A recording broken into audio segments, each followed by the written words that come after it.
Why couldn't you focus on that with the previous Minister of Trade and Industry? Because the previous Minister of the Department of Trade, Industry and Competition, we talked to him about red tape and so on, but then the President appointed SIPO as the red tape czar, and that's where the focus went. Even though Busa represents primarily large corporates, I can assure you we are very committed to the growth of SMEs in this country, and we will do whatever we can, and we will continue to push that to do that. And if a ministry blocks that, or a ministry is a hindrance to that, we will call that to account and we'll seriously raise that. Join us in supporting the Springboks when they take on the All Blacks at Ellis Park on the 31st of August 2024. We will be hosting exclusive hospitality at the Ellis Park Arena. Our hospitality includes pre-match analysis by international rugby players, lunch, drinks, Category A tickets inside the stadium so that you can enjoy the game right there. After the match, we're going to have live music, more food, more drinks, exclusive parking. What more could you want?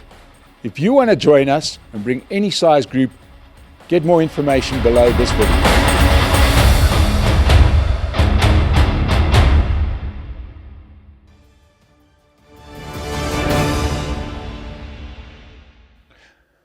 Welcome to the State of the Nation, brought to you by Pace Car Rental. Go and rent a car there. They sponsor, they can help keep us on the air. And you can even get a discount by using the very secret code of SONA. So don't tell everybody about SONA, code at Pace Car Rental, and you can get a discount on your next car rental anywhere in South Africa. And it's great that somebody has stepped forward to keep us on the air. And here we are at the State of the Nation, and as you know, we cover all matters political and especially with a view to the economy. And we thought that now that we do have a cabinet, that we do know where South Africa is heading, sort of back to work now, that it would be high time to hear from people that speak for business. And nobody has got a bigger megaphone for business than Business Unity South Africa. And joining me today is the CEO of Business Unity South Africa, Mr. Cas Coovadia. Cas, welcome to the State of the Nation. Thank you. Thanks for having me. So business in South Africa has never met a government they didn't like. We know that business has been happy to work with a range of governments despite their defects. But now we've got a government of national unity. This must really excite business, I would have thought. Yeah, I mean, I think the government of national unity, in our view, was probably the best alternative for this country, given where we are. I think that it's not a question of business working with a government that we liked or didn't like. It's a question of the government is elected by people, and we've got to work with the government warts and all, whether we like them or not. And so that's what we do. I think with the government of national unity, I think given where the country was pre-elections, given the outcome of the elections, I think that the government of national unity was probably the best route to go. The easy part is over, actually. It's the difficult part, and there's serious risks ahead. But I think that we don't have too many alternatives, and certainly Busa has taken the view, and we expressed this view publicly before the elections as well, that we will work with any government that protects and promotes the Constitution, that broadly endorses the free market economy, that respects the rule of law, and that has the capacity and the political will to actually deliver services, do governments what governments need to do, and improve people's lives, and also open up space for the private sector to do what the private sector is good at doing.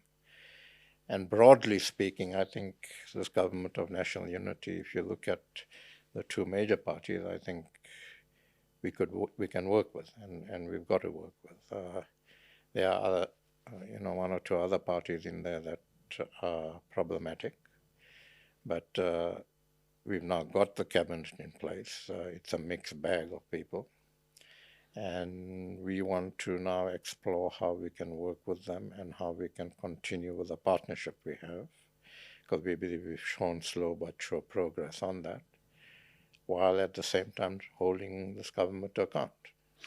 Now, you mentioned that you would work with governments that are broadly supportive of free markets and allow the country to for open markets to flourish. I would say by using that bar, the ANC only just gets there, doesn't it? I mean, they haven't really been supportive of business. They've been there sticking hurdles along the way. The mountain of red tape has just been absolutely crazy. Do you think that that this could herald a time where where government actually starts supporting business? I think so. So if you look at the ANC, I mean, its policies are broadly free market. Okay, the way they've applied those policies, and that's also because the ANC has had, and it's a matter of public record, there's been various factions, pro-business and anti-business factions. And so, but the policies are broadly free market. In the last year, just year and a bit, the work we've done with government and led by the president on government side has opened up significant space for the private sector. So in the last year, private sector has generated about 5,000 megawatts of electricity. Transnet, with the new executive and new board, we're working quite well, and space is opening up for the private sector to actually begin to operate and manage some of the transport nodes. So we believe that space is opening up. We believe that it's something we can work on.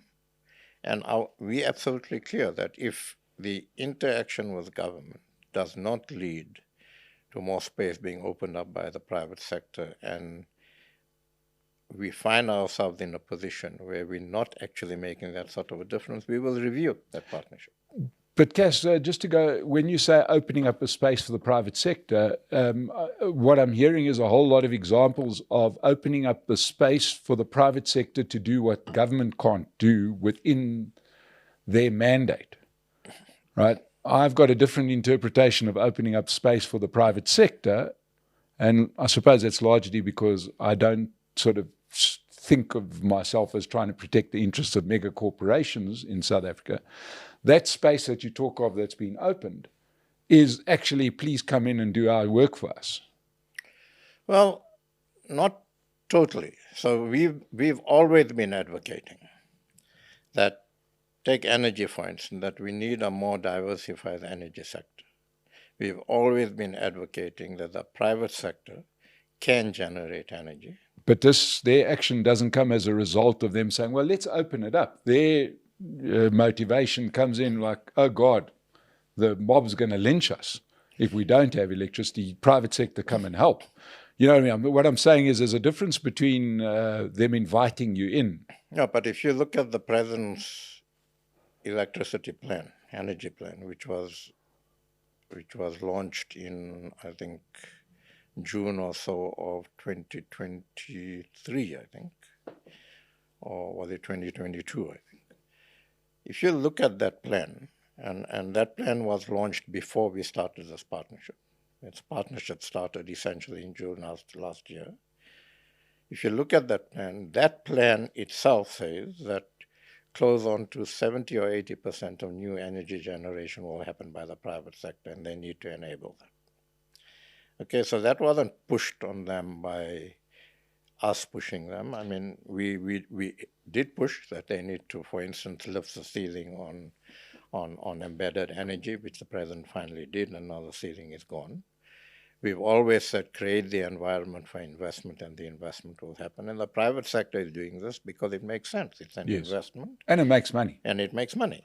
Right? So are you then lobbying for a concomitant reduction in taxes? We're certainly lobbying for taxes not to go up. Okay. So in other words, South African consumers pay twice. Is that what you're saying? Because we are still paying taxes as if Eskom, Transnet, etc. are working, which they're not. right? So the private sector steps in. They're making money out of doing what the government was meant to do with our tax money, but they're not. But so the South African taxpayer is left with the same tax burden as if Eskom was working, as if Transnet was working, as if all of these SOEs were working, which they're not. But now we're paying, you would argue, an extra tax to companies that have stepped in. Well, I'm not too sure you're paying an extra tax because I think that one of the reasons why you've been paying, first, not having consistent energy and lights on the table, and the cost of electricity has gone up significantly is because Eskom has been inefficient. Yes, but it still manifests as a double tax, doesn't it? But one of the things, so if you again look at the president's plan, the plan does not say that Eskom remains as it is now. The plan says that Eskom will be a player in the energy field, but there'll be a far more diversified energy mix. And I think that if we achieve that, and we certainly on track to achieve that, I believe, then the price of energy should stabilize at a lower level. Yeah, but surely what I'm saying is that we've got used to massive bailouts to Eskom. Yeah. Right, which we need to claw back as taxpayers. Sure. Will Busa be lobbying as hard for the tax reduction that should come from the assistance of the private sector, the imposition of the private sector into these state-owned bodies? Well, we're certainly lobbying very hard, one, to look at which state-owned bodies are necessary and close those that aren't necessary, to rationalize them, so make those that we keep more efficient so that the taxpayer actually does not actually have to pay so much money into those institutions. Secondly, we are lobbying and organizations like the Consumer Goods Council that's doing a lot of work at the local government level, are lobbying that fine. If we're going to step in for a period of time for the state, we want some clawback, either in taxes or in levies or whatever the case may be. And those discussions are happening. Because the concern, I speak for myself here as a taxpayer. My concern is that this could end up in the fullness of time as the worst outcome for South African taxpayers. Right, and that is that not only do we keep on giving the government the money that we would have given them in the past as if they were running these SOEs properly, but we are contributing to the added profit of big corporations that step in to fill the void left by government not doing what they paid to do, without us ever getting their money back, is what I'm saying. So I think that certainly the partnership we have with government, we certainly don't want to take over what government should be doing. Okay, we've in the three areas that we're working with them on. So as we're concerned, by the end of March or so next year, we believe we'll have achieved what we want to achieve. It was a very focused intervention with very clear priorities that we wanted to achieve, and that was to essentially stop the slide we were on, so that it gives this country the space to turn this big ship around. As part of this, we're building government's capacity and skills to do this on their own.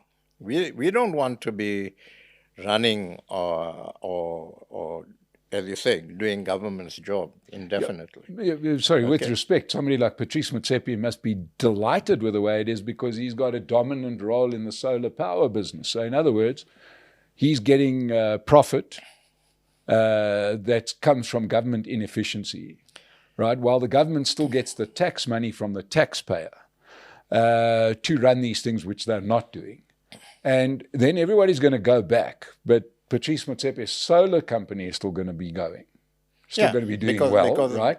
And when does the South African taxpayer get the money back that we've... the South African taxpayer, if certainly what our thinking is, what the South African taxpayer benefits is that if we have a more diversified power sector, if the private sector gets more involved in an efficient way, if Eskom becomes a player and not the dominant monopoly that it is, Yes. then we'd see a reduction in price of power and electricity, and it would be more efficient, it would be more consistent, and the plowback of that is that you don't have the sort of impact on business that you have now, you don't have the impact on small businesses that you have now, and consumers will hopefully pay less for electricity.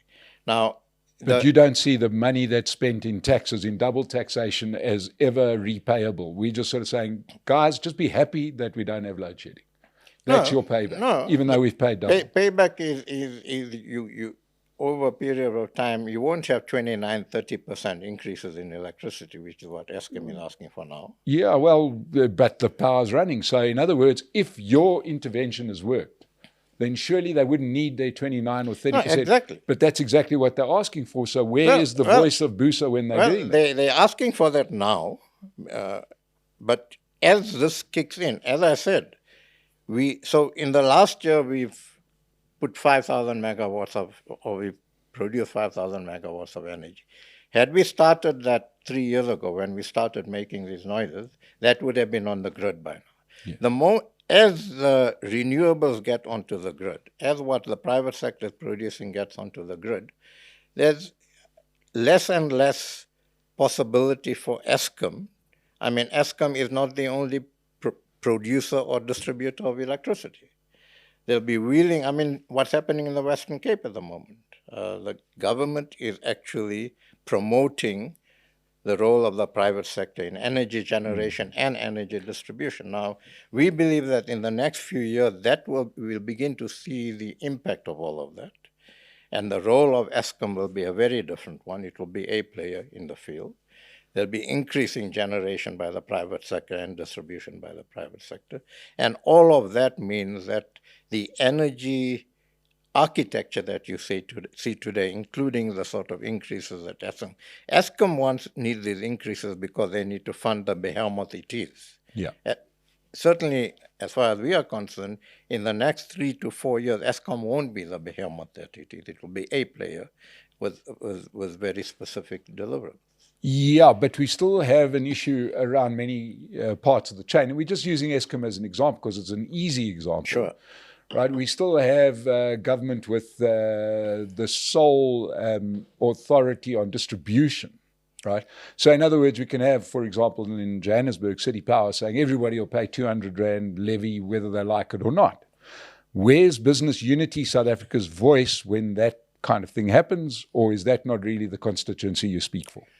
No, I mean, we work with organizations that do actually mobilize around those sorts of issues. So we work with organizations like OTA, for instance.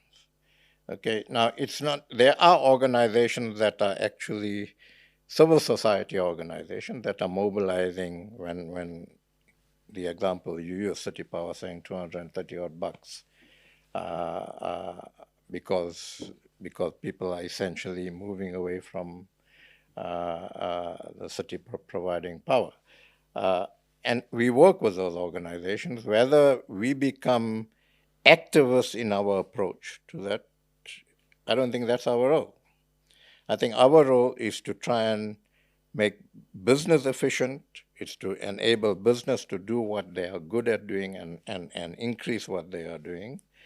Our role is to enable the government over a very short period of time to develop the skills and capacity they need to do what they're doing, and then for business to carry on doing business.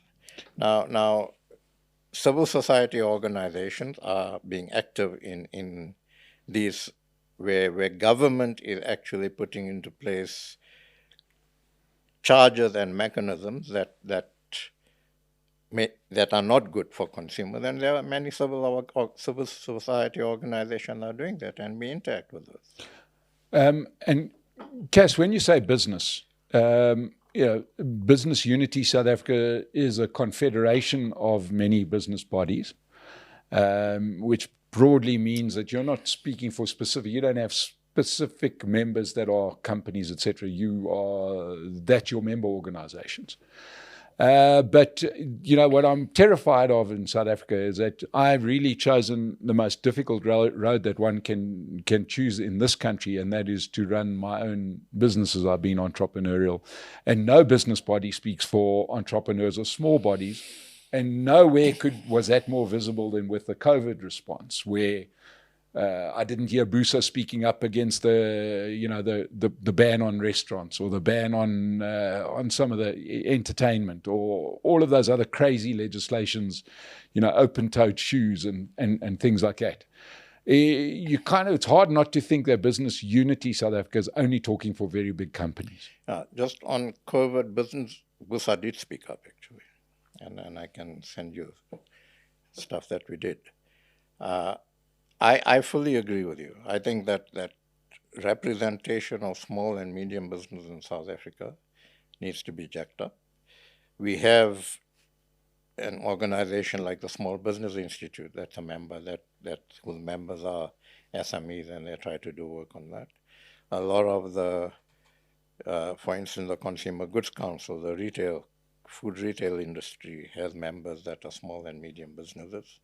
But we're also working. So one of the things we're doing at the moment with government is looking at what's the low-hanging fruit on youth employment, and how can we get that going, including young people playing a role in creation of SMEs in townships and jacking up those township economies and so on. And we're raising funds for that, and we're working with the Department of Employment and Labor and Small Business Development and higher education to ensure that we have appropriate skills and so on, and the presidency. So I fully accept that by and large Busa's members represent big corporates, but that doesn't mean that Busa is not concerned about the lack of development of small and medium enterprises in this country, the lack of support for small and medium enterprises in this country, because that's where the jobs are going to be created. Apparently, but nobody seems to act in that fashion. So we're doing work on that. We're working to see how we can actually get that done, and how we can make progress on that.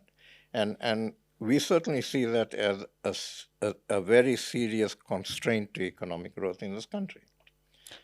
But it's all fair and well saying you see that. But this is an argument that's been going on for as long as South Africa has been a country, right? So what I'm saying is that great that you're seeing that now, but this problem has been an ongoing one. Sure. And, I suppose what I'm saying is that, where does the rubber hit the road? You've got the ear of government. I know that in one of his first State of the Nations, Cyril Ramaphosa mentioned that there's a chap apparently by the name of Sipho Nkosi. If he exists, please, Sipho Nkosi, if you exist, please contact me, because I'd love to know. This guy was given the job as the red tape cutter, right? Either he lost his scissors, or he wasn't really a red tape cutter, because I haven't seen one bit of red tape that was cut. And once again, in this regard, maybe you put out a memo, maybe put out a press release. At what point does Busa pick up the problem of red tape? As a small businessman, that is our biggest issue, sure. Right? Sure. And we all know, and then we all say it, and we all say small business is going to be the one that employs people. But then all the legislation favors big companies, and organizations like yourselves go out there to bat for those big companies, to say, mining companies, Patrice Motsepe and his crowd, they'll sort out electricity. Once again, it's going to be at the expense of small business, right? Who pay the taxes, provide the jobs, which creates more taxes.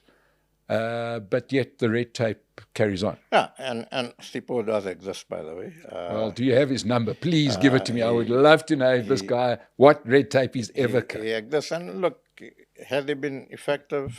No, not as effective as we would like it to be. And that's because I've certainly been of the view that you don't need a red tape czar, okay?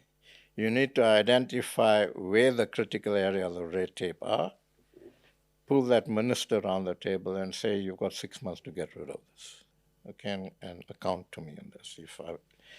That's what the president should be doing. I think that we were talking about the government of national unity. I think that the appointment of somebody like Park Stow as Minister of Trade, Industry and Competition, as far as I'm concerned, gives us the opportunity to sit down with him and actually seriously look at the red tape issue and how we actually deal with that, how we reduce red tape, in certain instances get rid of red tape. And so we certainly, I mean, and we're certainly going to focus on that now with the new Minister of Trade and Industry and Competition. Why couldn't you focus on that with the previous Minister of Trade and Industry? Because the previous Minister of the Department of Trade, Industry and Competition, we talked to him about red tape and so on, but then the President appointed SIPO as the red tape czar, and that's where the focus went. Okay, and we interacted with him. We, in fact, we provided whatever support we could. Did he cut any red tape whatsoever that you know of? You see, the problem with appointments like those is that, so you have somebody, and he wasn't there full time. He was simply there to guide this process. Sipo is a businessman. He's not a government employee. The problem with these sorts of appointments is that, so you have a red tape czar in the presidency. That person has absolutely no authority over any department. Okay, so even if that person makes recommendations, and there was some people working with him on this, even if that person makes recommendations, those recommendations have got to be firstly agreed to and then implemented by the line ministry. Okay, and that connection just wasn't there. That's why I think we've got to deal with the relevant line ministries. We've got to agree with the line ministries what needs to be done. We need to put pressure on the line ministry to get it done now. But now, once again, just looking at the process. So now they put in this crazy situation where they announced this red tape czar. He's got a whole lot of people that are reporting to him that I presume have office space and desks and cell phones and maybe blue lights, maybe not, whatever it is, they get flights, etc. This all comes at cost to the taxpayer, right? So where does business unity ever speak for the taxpayer, or is that not part of your mandate? Well, we do speak about tax issues all the time, and we do talk about looking at the tax system in this country and making it more efficient and ensuring that people aren't paying double taxes and so on. We do that.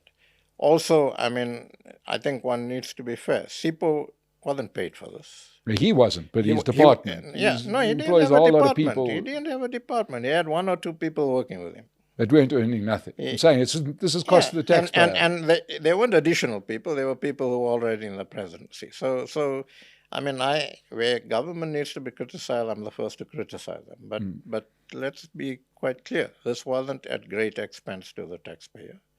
There were one or two people working for him, and those one or two people were not specifically employed to do this. They were already in the presidency when SIPO came there, and they were asked to work with him on this.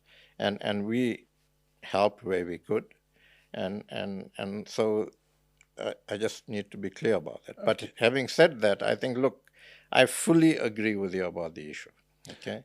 And I think that certainly, I mean, we've got letters out to the relevant ministers to meet them, and red tape is very high up on our agenda. Okay, so now, talking about at great cost to the taxpayer, there is a department called the Ministry of Small Business, which is at great cost to the taxpayer.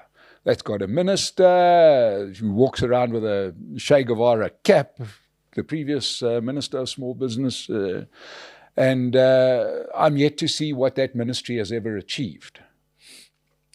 Right? Do you even bother to speak to the Ministry of Small Business, seeing as though you represent big business? Yeah, we do. And have you ever seen any kind of achievement that came out of that particular department? Well, I mean, we interact with them. We talk to them about our concerns related to small business. I mean, the only thing we're working with them on now is this youth employment thing. They're part of this to create small businesses, not to create because they are small businesses, but certainly through this particular initiative, we raising funds to support particularly, there's an organization called Youth Employment Services, which I'm sure you're aware of, yes. Particularly, yes, alumni who have the entrepreneurial flair and who want to open small and medium businesses in townships. So we're working with the Department of Small Business Development to enable that to happen.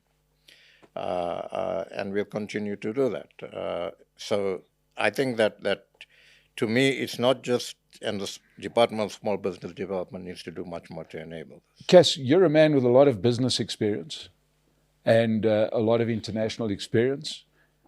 Have you ever seen a country that has had small business grow through plans like YES, through government plans? Have you ever seen an economy in which this has moved the needle?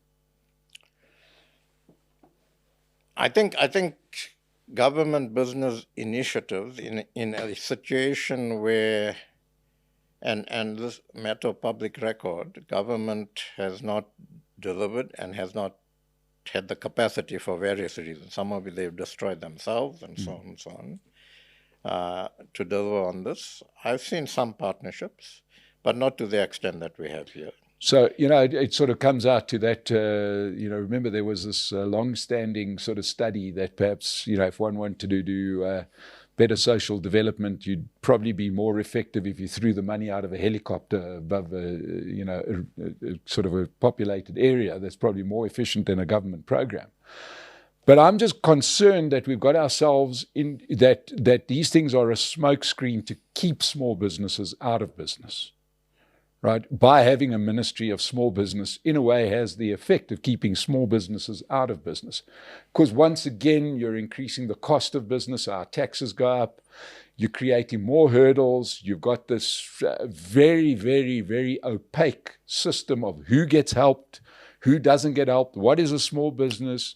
The next thing, soon enough, we'll read in the newspapers that somebody's second cousin has bought a company that was going before, and we call that a small business.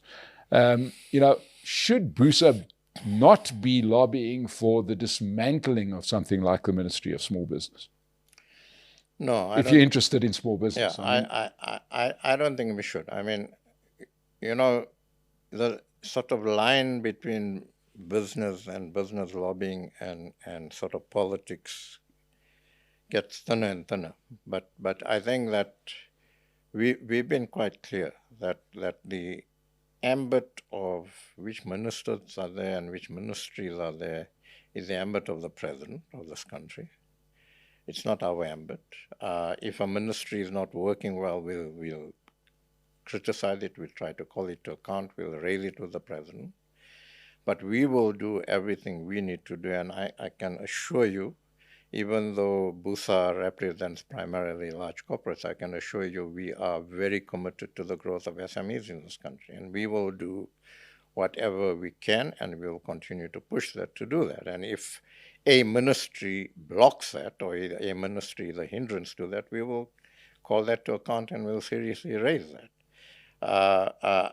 Even on the government of national unity, the statements we made pre-election, we said that it's not our ambit to say which parties should work together or not. That's the electorate elects politicians to actually into certain positions, or elects parties to actually either be a majority party. In this case, didn't have faith in any party to be the majority party.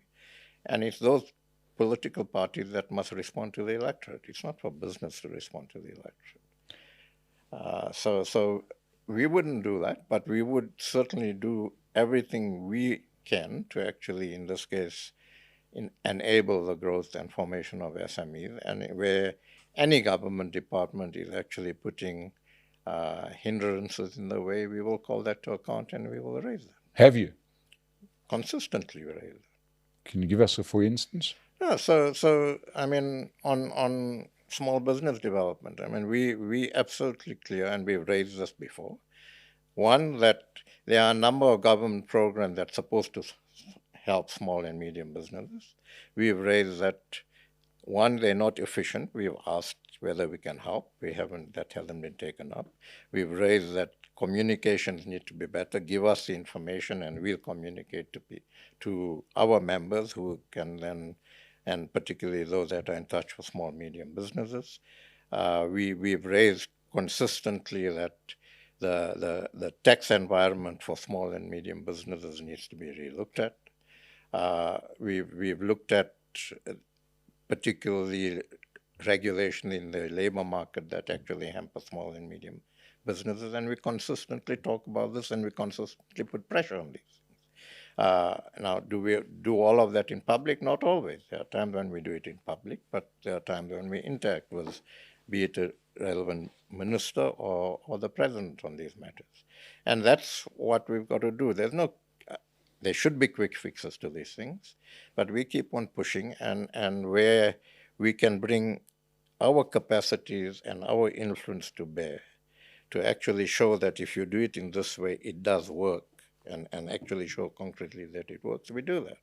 So I'm not happy with the way, let's take small business, with the way that I'm absolutely clear that we are not creating an environment, we are not seriously dealing with the fact that we don't have a large enough small business sector, and the sector that we do have, we are not enabling it, and very often we actually put hindrances in the way. We keep on pushing away at this. There are other organizations that we don't have small businesses as our members, so we want to remove from them. Right? One could argue that you almost incentivized to keep the status quo. No, because corporates, major corporates aren't going to create the jobs. It's small businesses that are going to create they couldn't care. They've got 80% of the market or whatever it is. But there are small businesses in the value chains of corporates, of major corporates. And that's what we work with our members that represent major corporates about. Open up those value chains. What are you doing about empowering small and medium business? When I was at the Banking Association, for instance, we used to have an annual transformation report that used to demonstrate whether we're making progress or not in banks opening up their value chains to small and medium businesses. And we need to continue doing stuff like that. So let's sort of just delve into that. And I know you're no longer at the Banking Association, but we hear the cry all the time about our banking and financial system. We hear two things. We hear what a wonderful system it is, and then we hear how bad it is for small business, right? Do you think at very least banks should stop saying that they're there for small business? Because they're not. They advertise that they are, but they're not. What I'm saying is that you can only really, they sort of have these wonderful adverts, where Tembi opens her bakery, thank you very much to my bank. But in reality, it's not working like that. These people are members of your organization. Should they not at least stop advertising as if they help small businesses? Well, I'm not too sure they don't help small businesses. I think, is it enough? Absolutely not.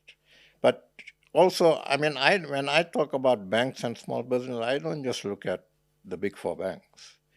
The other day I was, for instance, at Access Bank, and they're doing a lot of work. There's banks coming into the market, people like Time Bank and others. And I think the banking sector generally will increase its participation in assisting small and medium businesses, not just through the big four banks, but through more nimble, smaller banks that are actually focusing on that. And we need to promote that and we need to work with that. Cas, in a country that's sitting with about 50% unemployment, that hasn't grown in a decade and a half, at what point does the finger get turned to business? Because I do understand it's become very easy. You blame a bad government, you blame state capture, you blame COVID, you blame. But in a country where, let's be kind and say your members have had a wonderful time. They've done very well. Their growth rate isn't naught. Our growth rate is. The rest of the economy, the growth rate is minus. And many of the CEOs that you interact with, are not going to bed hungry. At what point does business actually, should business be carrying the can at least partially for this dreadful performance of the last decade and a half? I think whether business should be carrying the can for that, I don't know. I mean, to a significant extent, there's been that dreadful performance because despite businesses being profitable and so on, there's been a whole lot of stuff happening in government and other parts of the country that's actually drained the taxpayers' money that business has contributed. But having said that, I mean, the discussion around the Busa board table is one that says that the line between business and society is no longer there. Okay, business can't, and that's why we started this partnership with government. I mean, we had a discussion to say that, well, if government wants to mess up the country, that's their problem. Let them do it on its own. We're not going to be party to this. Once government sorts itself out. 15 years of it is enough. Yeah. At eventually the penny drops. And yeah, well, eventually the penny drops. The penny could have dropped 15 years later. So we can all lament about that. I'm more of a pragmatist. I am where I am. Lots of things have happened in the past. Could we have done things better in the past at Busa? Absolutely. But I am where I am. How do I make things work now for the country? Yeah. And so we're quite clear. I mean, we had a discussion recently where we said, if we're saying that create the environment for investment on the back of which we build our economy, inclusive, and we've been saying inclusive economy, it's not just going to happen on its own. We've got to make the necessary interventions deliberately to ensure that we grow our economy in a way that the majority of the people have a stake in this economy. Not because we're good guys or good gals, because if we don't do that, in 15 years' time, you're not doing business. Okay, I could say it's a good thing to do politically and business-wise and all of those sorts of things, but there's a very, very strong business imperative for that. Okay. So whenever I speak to people in Sandton, I say, you know what, you pride yourself to be the wealthiest square kilometer in Africa. Well, 1 kilometer from here is the poorest township in South Africa. Okay. Well, if we are not concerned about, and if we don't do what we can to address the social issues in Alexandra, and I'm using Alexandra as an example because of its proximity to Sandton, in 15 years' time, you're not doing that business in Sandton. Who am I to judge somebody a father who can't put food on the table for his child tomorrow? Who am I to judge how he's going to react to that? Okay?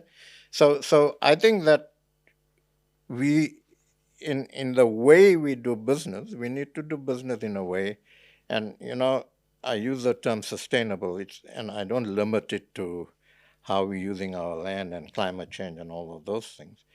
I think business needs to act in a sustainable way, and my understanding of that is that we need to play whatever role we play in the way we do business that also begins to build those communities. Okay, and that's what we've got to do. And I think that there is a realization in business that we need to do that. And it's not business's role to take care of, for instance, the education system in this country, but it's certainly our role to say, what role do we play to enable that to happen if that's a government responsibility? I think we can't say anymore that this is government's problem and government must sort it out and we've got nothing to do with it. I think that, and that's my view on the government of national unity. I think it's an opportunity to bring this country together and for us all to put our shoulders to the wheel to make this thing work, including business, and business has a critical role to play in that. Lastly, do you think business, your members, are displaying an enormous lack of courage in speaking out when they see stuff that has gone terribly wrong? No, I mean, people like Busa and myself, for instance, are out in the public space whenever we need to be. I'm not one to say, you just say things in public for the sake of saying it, where we need to criticize, where we need to hold government to account. During the Zuma years, business marched in Pretoria. Never happened in this country. We spoke out, and we still continue to speak out. So our lobbying and influence efforts, some happens behind closed doors, where we feel that we need to speak out in public because it will help us achieve a certain objective. We do so, and we hold government to account. So does business broadly in every sector and in every corner speak out?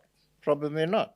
But those of us whose role it is to represent business and to influence policy and to hold government to account, we speak out. And I've done that often enough. Busa does that often enough, and others do that.